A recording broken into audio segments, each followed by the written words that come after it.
if you're in the solar industry and you're setting goals each month and you find that that actually is not motivating, you're not alone.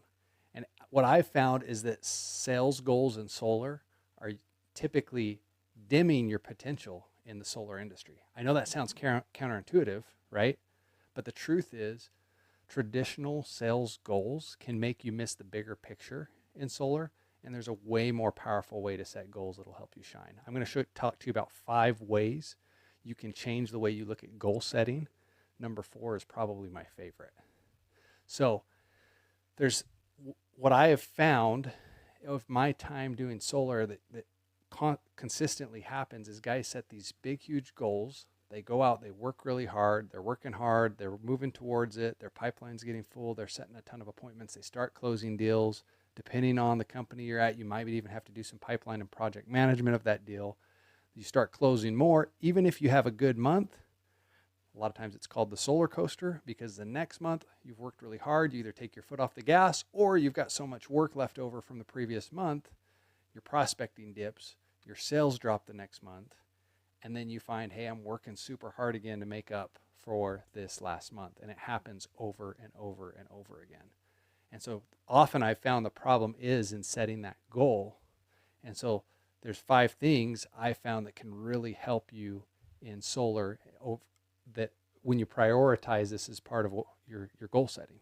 So number 1 would be focusing on self-development throughout the process. I love Hal Elrod's book, The Miracle Equation. He emphasizes that setting a goal extends beyond merely achieving it, that it's more important how who you become along the way than the goal itself.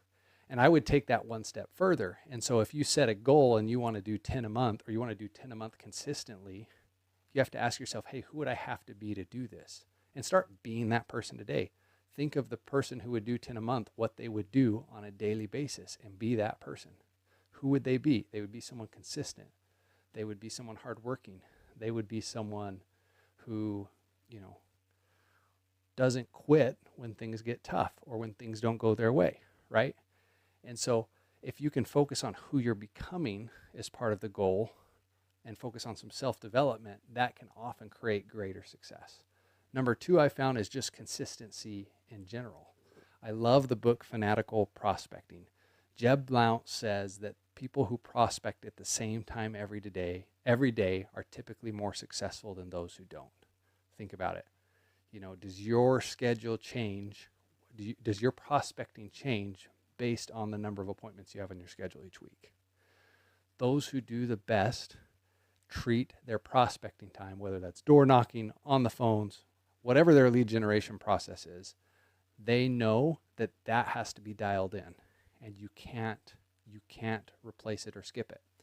And what I've also seen is that often the best, they won't set appointments during their prospecting time. Or if they set an appointment during their prospecting time, they're going to find other hours to make up that same prospecting time.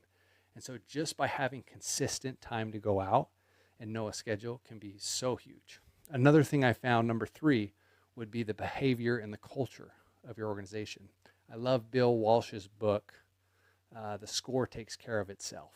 He talks about having a standard of performance in the organization.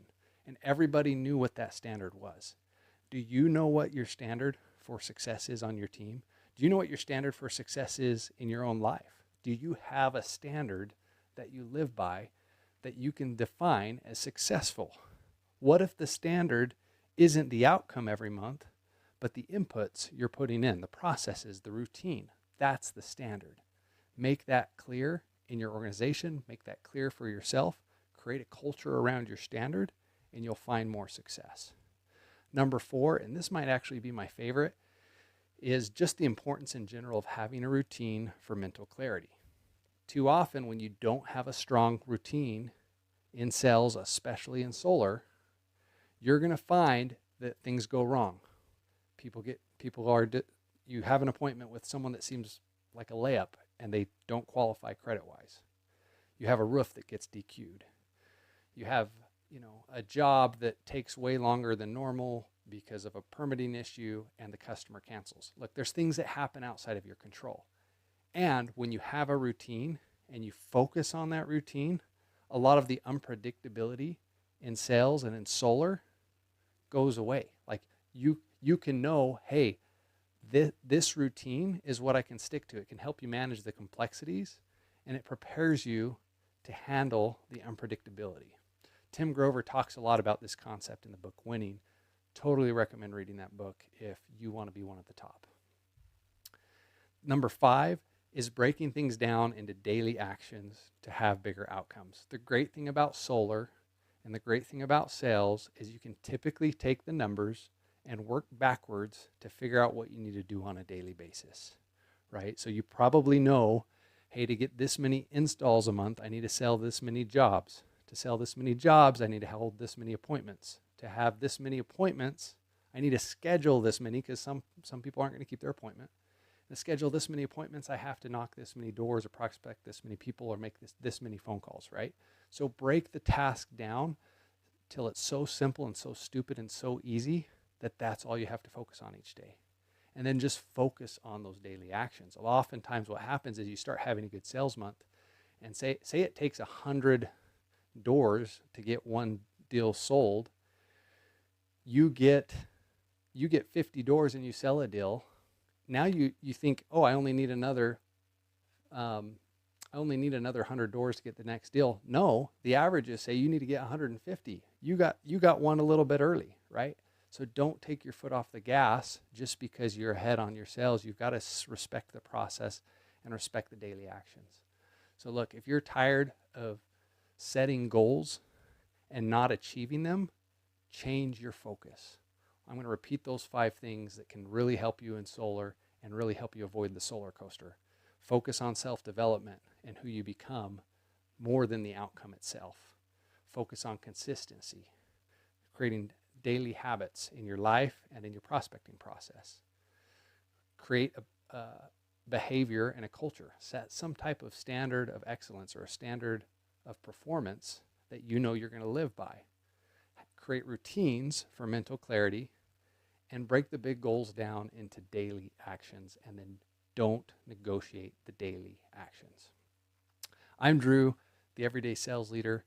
This is some tips on how you can change and make a difference in your selling by shifting the focus on the goal from the goal itself. I'm going to redo this part, Liz. I'm Drew Norton, the Everyday Sales Leader, and by focusing on these 5 processes, I'm Drew Norton, the Everyday Sales Leader, and by focusing on these 5 concepts,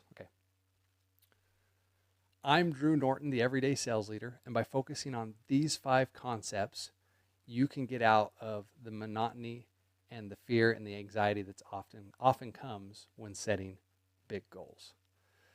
Make sure you like, comment, and subscribe to the channel. And if you want more sales help, in the link below, join my sales community, get access to my sales course, Sales Inception, and coming soon, Solar Inception. Make sure you like, comment, and subscribe to the channel.